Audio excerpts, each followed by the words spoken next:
Assalamualaikum warahmatullahi wabarakatuh. Halo teman-teman Nats, kita bertemu lagi. Hari ini kita akan membahas tentang mata kuliah agama di agama Islam di pembelajaran PGSD, Pendidikan Guru Sekolah Dasar. Oke, hari ini kita akan belajar tentang mata kuliah agama Islam. Nah, di sini kita akan belajar tentang jihad.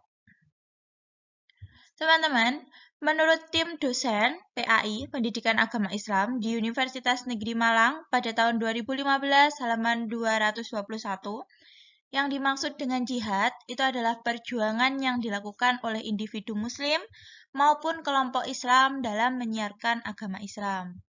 Dan perjuangan-perjuangan lain yang lebih luas, seperti perjuangan di bidang pendidikan, kesehatan, moral ekonomi, sosial, budaya, politik, keamanan, hak dan kewajiban, lapangan pekerjaan, dan lain-lain dengan segenap kemampuan yang dimiliki. Di sini, menurut tim dosen PAI Universitas Negeri Malang pada tahun 2015, di halaman 78, jihad itu berbeda dengan perang atau kriminalitas yang bisa mengganggu keberadaan fisik seseorang. Jihad di sini itu diartikan sebagai berjuang.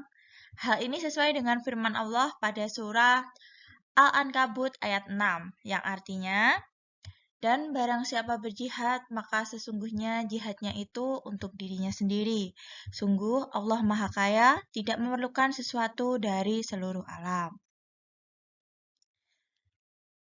Sedangkan pandangan jihad yang keliru, menurut Thohir tahun 2004 halaman 45, contoh dari penyelewengan makna jihad antara lain berjihad terhadap pemerintah RI dengan tuduhan sebagai negara kafir tidak dibenarkan karena NKRI sudah memenuhi tuntutan kriteria sebagai dari Islam. Radikalisme umat beragama. Menurut Salim, dalam tim dosen PAI Universitas Negeri Malang, kata radikalisme itu berasal dari kata radikal, yang berarti dasar, atau sesuatu yang fundamental. Nah, menurut istilah, radikalisme itu berarti pembaruan atau perubahan sosial dan politik yang drastis atau sikap ekstrim dari kelompok tertentu agar terjadi pembaruan atau perubahan sosial dan politik secara drastis. Landasan perintah berjihad menurut tim dosen PAI Universitas Negeri Malang pada tahun 2015 halaman 224 berlandaskan dari perintah berjihad adalah sebagai berikut. Quran Surat Al-Ankabut ayat 6, yang artinya, barang siapa yang berjihad, maka sesungguhnya jihadnya itu adalah untuk dirinya sendiri. Sesungguhnya Allah benar-benar Maha Kaya, tidak memerlukan sesuatu dari semesta alam. Menurut Sabirin, hukum jihad itu dibagi jadi dua, yakni fardu kifayah dan fardu ain. Hukum jihad dapat dikatakan sebagai fardu kifayah apabila jihad telah dilakukan oleh orang yang memenuhi persyaratan, maka gugurlah kewajiban orang yang menunaikan dan segenap muslim lainnya. Sedangkan macam-macam jihad menurut Umar, hukum dari jihad dapat dipilah menjadi dua, yaitu jihad universal dan jihad kontekstual. Sedangkan menurut Umar sendiri, jihad secara kontekstual itu dibagi jadi tiga, yaitu berjuang melawan musuh yang kelihatan, berjuang melawan setan, dan berjuang melawan hawa nafsu. Sementara itu, Sabirin berpendapat bahwa di era modern ini jihad teridentifikasi menjadi tiga, yaitu jihad memerangi musuh secara nyata, melawan setan, dan mengendalikan diri sendiri. Menurut Sabirin, jihad di zaman modern lebih bersifat kontekstual, yaitu meliputi jihad di bidang ekonomi, sosial, maupun ilmu pengetahuan. Sedangkan latar belakang radikalisme umat beragama, menurut tim dosen PAI Universitas Negeri Malang, yang menyebabkan radikalisme itu ada dua faktor, yakni faktor umum dan juga faktor khusus. Nah, latar belakang yang bersifat umum adalah apapun jenis agamanya selalu terdapat kelompok fundamentalis, minoritas, militan, ekstrim, dan radikal. Sedangkan yang dimaksud latar belakang yang bersifat khusus di sini itu meliputi pengertian seseorang terhadap agama yang tidak tepat, agama yang digunakan sebagai pembenar tanpa mengakui eksistensi agama lain, serta adanya penindasan, ketidakadilan, dan marginalisasi sehingga melahirkan gerakan perlawanan. Selain itu, adanya tekanan sosial, ekonomi, dan politik. Lingkungan masyarakat yang tidak kondusif terkait dengan kemakmuran, pemerataan, dan keadilan, menolak modernitas, dan lebih mengukuhkan peran moral agama. Pandangan dunia worldview dari umat beragama yang berupaya memperjuangkan keyakinan yang mereka anggap benar dengan sikap-sikap emosional yang menjerumus pada kekerasan. Serta kurangnya kesadaran bermasyarakat dan berbangsa secara pluralistik sehingga menyebabkan hilangnya rasa toleran dan sebaliknya, timbul fanatisme atas kebenaran agamanya sendiri. Nah, di sini bentuk-bentuk radikalisme umat beragama pada akhir-akhir ini antara lain seperti timbulnya aksi kekerasan.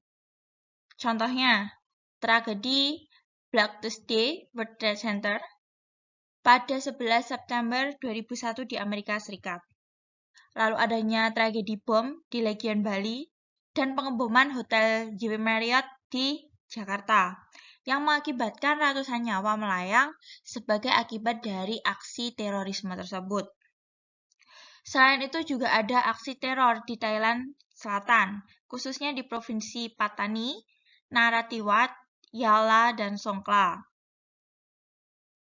Perlawanan yang terjadi di Filipina Selatan karena tekanan rezim politik yang berkuasa di Filipina terhadap kelompok minoritas Muslim sehingga mereka tidak mendapat hak kebebasan beragama dan berpendapat. Karenanya mereka melakukan perlawanan dengan cara radikal.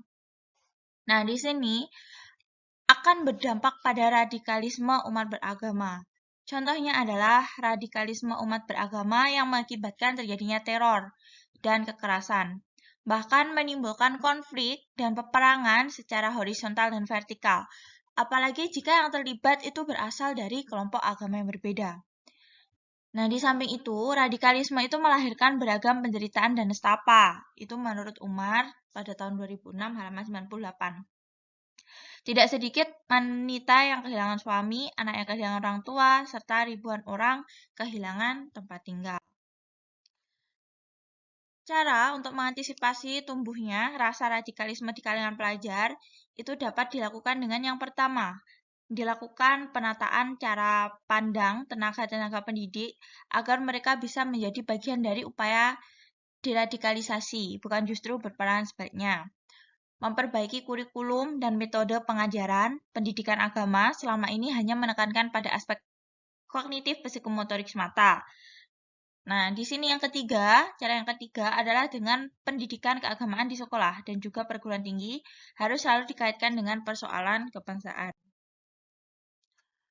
Sedangkan upaya untuk menanggulangi adanya radikalisme secara umum itu dapat dilakukan dengan yang pertama, perubahan sikap dan pandangan dari negara-negara barat terhadap negara-negara muslim di dunia, mengurangi dan menghapus kesenjangan sosial ekonomi, politik, pendidikan, dan kebudayaan di tingkat nasional, regional, maupun di tingkat internasional. Lalu ada reorientasi pemahaman agama yang tekstual, rigid, dan sempit menjadi pemahaman yang kontekstual, fleksibel, dan terbuka, serta melakukan modernisasi kehidupan umat secara selektif dengan mengakomodir sisi positifnya dan mengeliminir sisi negatifnya. Kalau Muslim moderat, menurut Musa, yang dimaksud dengan Islam moderat atau Muslim moderat itu adalah sebuah istilah yang sering disematkan kepada orang-orang yang tidak kaku dalam memahami Islam, mau menghadiri perayaan hari raya agama lain, memimpin doa lintas agama, modern, dan yang lainnya. Nah, sedangkan menurut Salim, itu Muslim moderat itu adalah suatu pandangan seorang Muslim atau umat Muslim terhadap suatu persoalan dengan selalu menghindarkan praktik-praktik yang radikal bebas, dan cenderung menyikapi segala sesuatu dengan mengambil jalan tengah. Nah, itu adalah seorang muslim moderat menurut Salim. Muslim moderat di Indonesia sendiri itu adalah moderat dan toleran. Ini menurut dosen PAI ya, Universitas Negeri Malang. Yang dimaksud dengan muslim moderat itu adalah muslim di Indonesia itu adalah muslim yang moderat dan toleran. Karena latar belakang masuknya Islam di Indonesia yang damai itu adalah lewat para pedagang Gujarat dan juga Arab. Oke teman-teman, itu pembahasan kita hari ini untuk mewarnai adanya Hari Raya Idul Adha. Semoga bermanfaat. Sampai jumpa di pertemuan berikutnya. Assalamualaikum.